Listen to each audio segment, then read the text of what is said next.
Texans OTAs are all wrapped up and they are headed into minicamp. And I wanted to sit back and reflect on a few things. One, things that I feel better about. Two, things that kind of have me saying, And three, things that we simply just will not know until training camp begins. But some really good things happened, especially with CJ Stroud in my mind during the OTAs. Right now, the Texans are 1.5 point underdogs versus the Bills on FanDuel. The disrespect. The Texans have done nothing but make Josh Allen the worst version of himself when Josh Allen comes to Houston. But that's where we have it. Depending on how you feel about it, you can get that over at FanDuel. Three things that I feel better about. One, first and foremost, CJ Stroud. CJ Stroud is doing all the right things. He's saying all the right things. What does that get you at the end of the day? Nothing. But after his cataclysmic finish to the season and all of the potential controversy that there could be regarding his contract or an extension or anything else like that, CJ Stroud, first and foremost in the offseason, or at least first chronologically, did not do anything to add fuel to the fire. There's been relative radio silence from him in terms of him doing anything in the media. But he hasn't done all of those classic things that quarterbacks sometimes do when they're agitating for an extension after their third year. He didn't unfollow the Texans on social media. He didn't stay away from offseason workouts. He showed up at OTAs. I think he said all the right things. I know he might not have phrased it perfectly when he tried to say, look, my agent's going to handle the contract side of things. I focus on football. And that's what there is to that. I think above and beyond that, before we get into even the actual football stuff, all the reports from players have been just that he's as focused and as dedicated as he's ever been. He reached out to a lot of the new guys, the free agents, the draft picks, all those things. He's checking off every box in terms of the way you would want your quarterback to operate. But then the thing that I do get really encouraged about on the football side of things is that as a team and as an offense and as a quarterback, they seem to really be focused on doing everything they need to do to get this to be a more polished version of what they had last year. The stat that I always bring up that people fight me on, they don't want to believe me, is that the Texans were the 13th scoring offense last year. They scored 2 touchdowns on defense. They were not up there when it comes to touchdowns scored by their offense, but they did score a lot of points. Why? Because they were pretty good at getting into the red zone. And then they were really, really, really bad in the red zone. So they kicked a lot of field goals. So if you're into field goal kicking, talking to you European fans over there that might get to see the Texans play in Jacksonville, I hope they disappoint you. I hope they're able to convert in the red zone this year because of David Montgomery and the revamped offensive line. But the nuts and bolts of operating that offense is that you've got to be able to get up to the line of scrimmage with time to operate. Quarterback's got to be able to make his checks, and they weren't always able to do that last year. This is where DeMeco Ryans comes in. And DeMeco has repeatedly talked about how important the pre-snap process is, pre-snap communication, all of these things. I can go back to DeMeco's rookie year, which was my 10th year in the NFL. We were on the Texans. Didn't end up being a great year for the Texans, but DeMeco ended up being defensive rookie of the year. The defensive coordinator at the time, Richard Smith, he pounded that over and over again, the importance of loud, clear communication before the snap. And DeMeco, as a rookie linebacker, play caller, was gonna learn that lesson. It was one of the things that Richard Smith did do that I actually really liked. A lot of things Richard Smith did that I didn't like. That's a topic for another podcast. But that's a lesson that's 100% true. And I think when DeMeco started spending more time on the offense last year, I think, there's things that he had to learn about working more closely with the offense, but B, there's a lot of things he can impart to a guy like CJ or the offensive coaches and players in general that from a defensive player and defensive coach's perspective, sometimes you can explain to them just how lethal some of the simple things that an offense does. And this drives me crazy as a defensive player. When I watch offenses not doing the things that make life hell for the defense, they're really easy to do. Things like hard counts, some of the changing of pass protections after they diagnose blitz, all of those things, that's a little bit more high level, the changing of pass protections. But the hard counts, going on 2 and going on 3 because you can trust your offensive line not to jump off sides, all of that, it's the simplest thing in the world. And yet for whatever reason, sometimes offensive coaches lose sight of that because they're so wrapped up in the X's and O's. And I've ranted about this before. I've been on teams before where the O-line couldn't stay on sides, so they stopped going on two. And as a defensive player, I'm watching my offense refuse to go on two because they don't want to jump off sides. And I'm like, well, this is the most important thing. Like, if you're just going to let defenses tee off on you because they know that you don't have the gonads to go on two, or if the quarterback doesn't pay enough attention to exactly the inflection in his voice and the deceptive side of things on that, it's really hard to operate. So DeMeco and CJ focusing on the right things, that's encouraging at this point. So what does it look like in camp? We'll see. Second one is they do have options to replace EJ Speed. EJ Speed is a big loss. He had 45% of the team's snaps on defense last year. For those of you who don't know, EJ Speed had a torn quadriceps tendon. Originally, it was reported that he might miss 3 to 6 months. Latest report from Aaron Wilson is that he'll miss the entire year. The team has not given any information at all, really, other than that he had surgery. But for right now, I'm just anticipating EJ Speed won't be out there. I think they've got multiple linebackers who could fill in that role. I think Marte Mapu and Wade Woodaz, the rookie, are probably the most likely candidates at this time, just because the amount of time they've gotten in OTAs, but also the Matt Burke, the defensive coordinator, referenced the length that those guys have. And I think that's something that on special teams also, Frank Ross has talked about the importance of length and height, and with the new rules on kickoff. Those guys, I think it's going to be one of those two guys, most likely Marte Mapu, but they also have other options behind that. So I feel better about that, having seen Marte Mapu and Wade Woodaz in the flesh. You know, before they were just guys on some cut-ups or guys on the depth chart. I think they're going to be all right there. And then I trust the Texans coaches to get them up to speed and on board and integrated into defense as quickly as possible.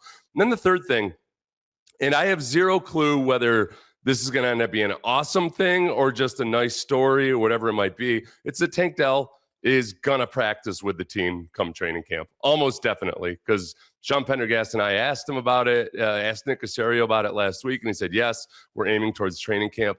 He's been out at practice. He's done some half-speed drills. Maybe he'll do a little bit more in minicamp. We'll see. But if you look at guys who have had 3 torn ligaments in the same injury and a dislocated kneecap, it's few and far between the guys who come back and are impact players. Guys with even with multiple, with 3 ligament injuries, the most notable examples of guys where it's worked out would be Nick Chubb, who had an injury like that when he was in college, and then Willis McGahee also. Those 2 guys, A, both had productive NFL careers. B, Nick Chubb was awesome before he ended up getting that second catastrophic knee injury a couple of years ago. But whenever you tear 2 or more ligaments, it gets that much dicier, depending on which studies you're looking at. Might be a 18% chance of coming back and being a productive player in the NFL. And the average time of recovery is over 600 days, which is right about where Tank Dell's going to be, because he got injured late in 2024.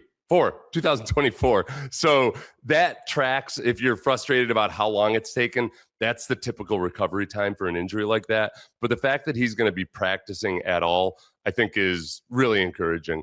CJ Stroud, to go back to him, has a over-under on his passing yardage of 3,550.5 yards.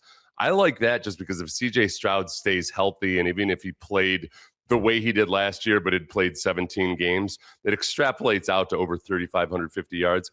And I think he's going to be better this year. I do think that, if anything, at the very least, they're going to be better in the red zone. There'll be more opportunities to, get an extra set of downs and go for a touchdown pass. And that part of it, just by virtue of being in the same scheme with the same coordinator, with a quarterback coach and Jerry Shaplinski that he's spoken very highly of in the past, I think there's more alignment there on the offense right now. The things that make me go, right now.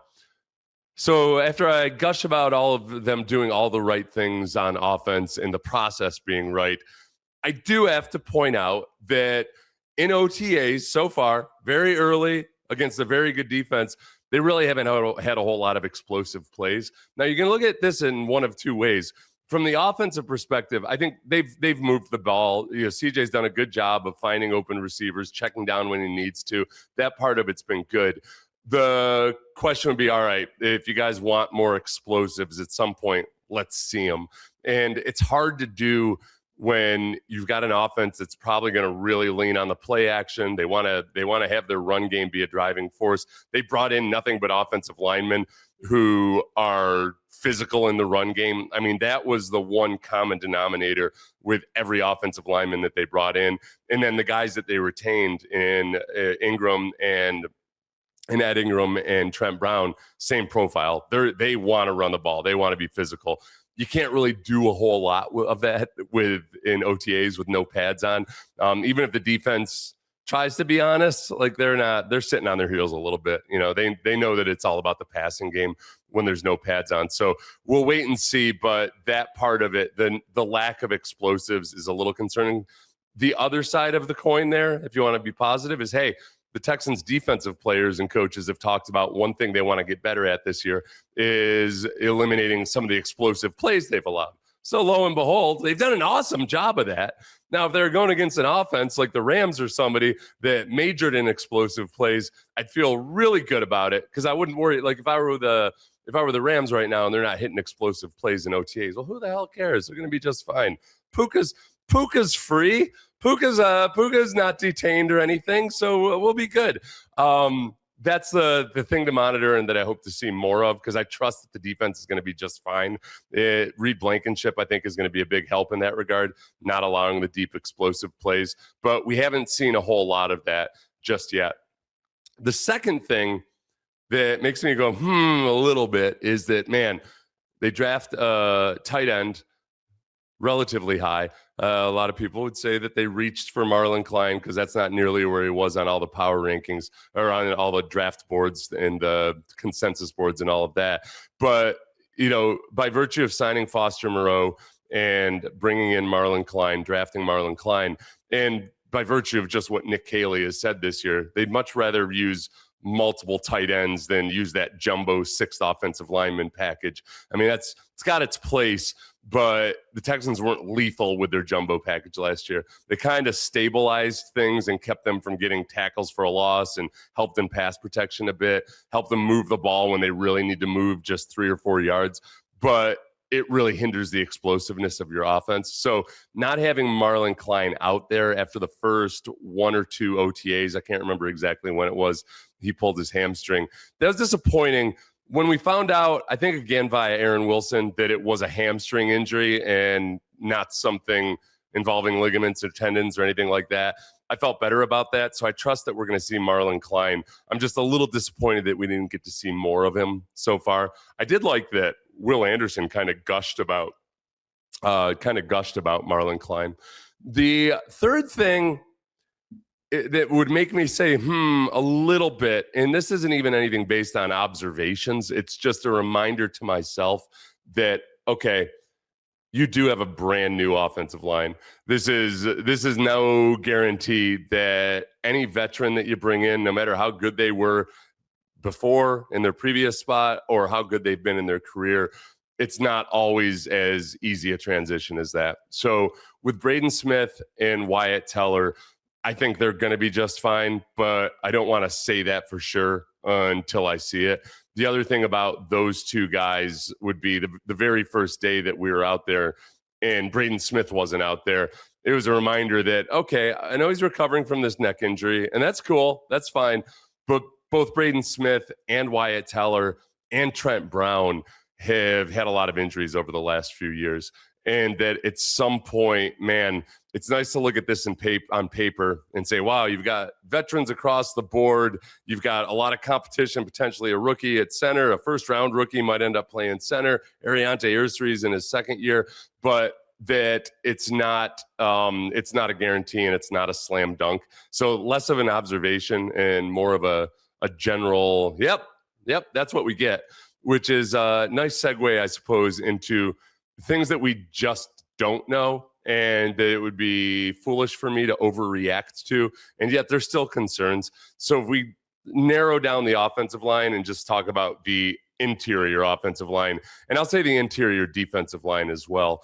I don't read into positives or negatives on how those guys play with no pads on. That's the most physical part of the field right there, the interior offensive and defensive line, but they're not allowed to play with physicality. So we just really won't know how Keelan Rutledge stands up to NFL caliber defensive tackles. That goes for Wee-Woo, the 4th round pick as well. And on the other side of the ball, I liked what I saw Caden McDonald, but he's a guy whose calling card is his physicality, his explosiveness, his play in the run game.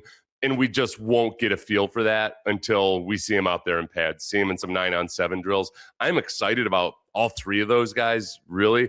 It's just a matter of I need to see it. The other thing that I'm excited about, because Will Anderson mentioned it, was that Wyatt Teller was really obvious how good he is at helping the O-line pick up games and movements and stunts. We've seen that be a real issue with the Texans in the past, really stabilized in the second half of last season. But it's nice to have a veteran in there at left guard compared to last year this time when they were rotating Lincoln Tomlinson with Juice Scruggs. And then finally they just said, okay, well, the hell with both of you. Maybe we'll try City South. Nope. We're not going to do that. And eventually he ended up getting Titus Howard down there. They just went back to the old bag of tricks.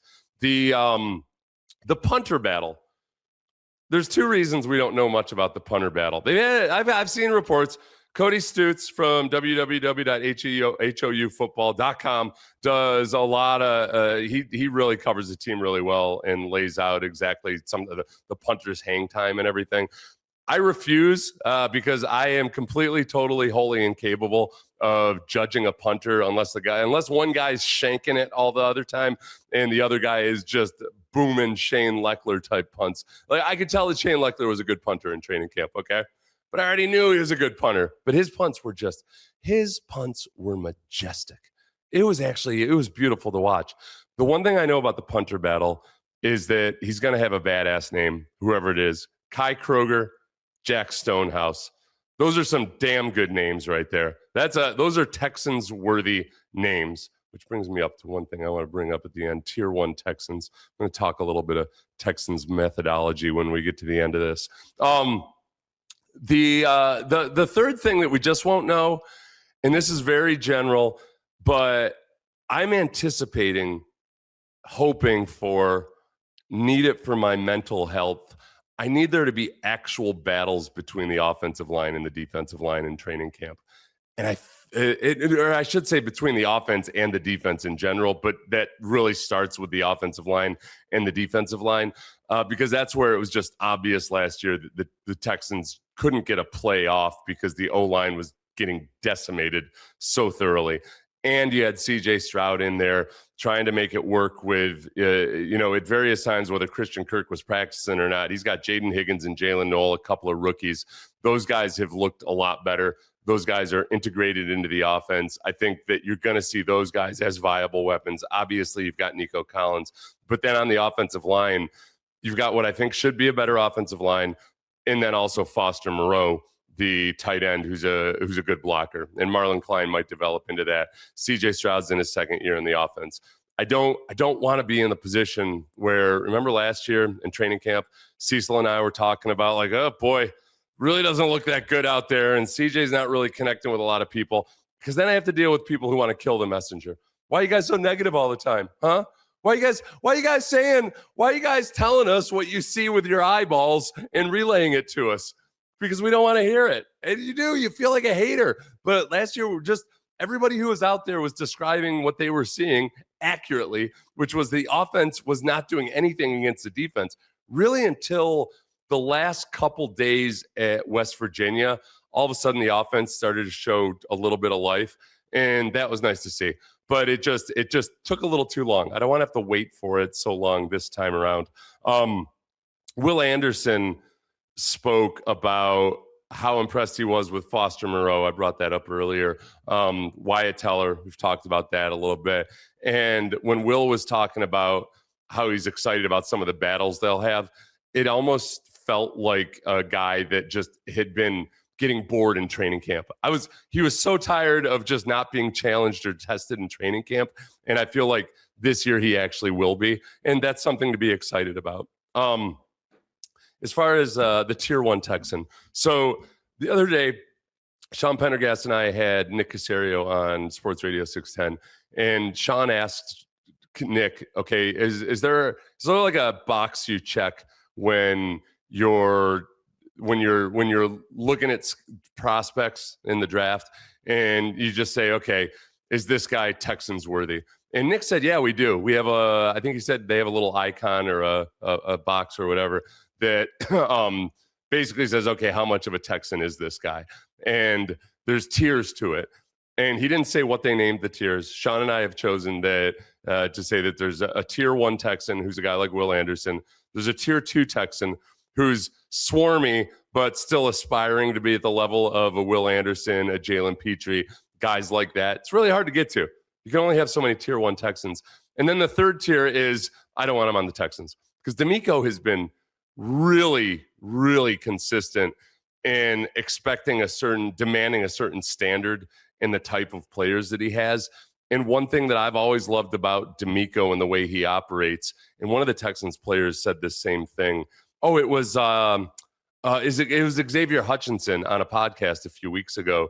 He said he's never seen a coach who's so consistent in following through on what he says, what he expects, all of that. And it's one of the things that gets you the most respect in the NFL from players is simply being consistent and following through on what you say. It's probably a pretty good rule for life in general, right? People like it when they know what the standard is, and people like it when you're honest with them about whether you're meeting the standard or not. And that's where DeMeco is a much tougher coach to play for than people would realize because he's not a yeller, he's not a screamer, he doesn't berate people, but he holds them to a really high standard. And that's my one real big takeaway from the way I've watched this team operate, and when I was out at OTAs this year, it's no different. Ron Hughley had asked me, okay, what's your impression of this team when you go out and watch them practice? And I thought at OTAs, and I thought, man, it would be hard for me to tell you that it's a lot markedly different this year or anything, because it's been really good since DeMeco got here. Sometimes when you're in combined practices with other NFL teams, it's obvious. Like we had a combined practice in Houston with the Raiders one year, and I don't think it was in a year where we had, that was those first 5 years. We had a few years where we were improving steadily, and we were a competitive football team for a couple precious years there. And then all of a sudden that all fell apart. But as many of you remember, it was not so pretty.